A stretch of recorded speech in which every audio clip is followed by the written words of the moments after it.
Beredar di media sosial sebuah video yang menampilkan iring-iringan Bupati Pandeglang yang mendahului sebuah mobil ambulans. Dalam video terekam satu mobil anggota rombongan yang menyenggol ambulans tersebut.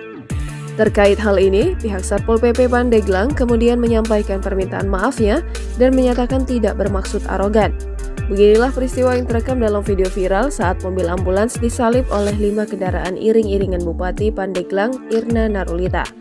Namun saat mobil terakhir yang merupakan milik Satpol PP akan mendahului, disebutkan bahwa kendaraan tersebut menyenggol ambulans.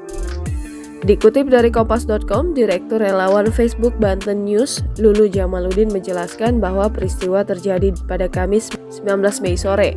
Ambulans itu milik relawan FBN yang hendak mengantar pasien ke rumahnya di Kecamatan Panimbang, Pandeglang setelah menjalani pemeriksaan di RSUD Banten. Lulu berujar bahwa ambulans menyalakan lampu rotator hanya saja tak menyembunyikan sirene karena rusak. Ia mengakui ada benturan dengan mobil rombongan hingga membuat bemper depan lecet. Terkait peristiwa ini, Lulu mengaku menyayangkannya terlebih ambulans tengah membawa pasien. Sementara itu, pelaksana tugas Kepala Satpol PP Pandeglang, Fahmi Sumanta membenarkan peristiwa tersebut. Fahmi menegaskan bahwa insiden itu merupakan ketidaksengajaan.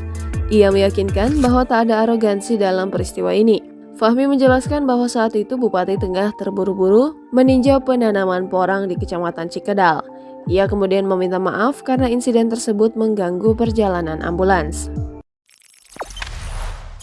Jangan lupa subscribe, share, komen, dan like ya!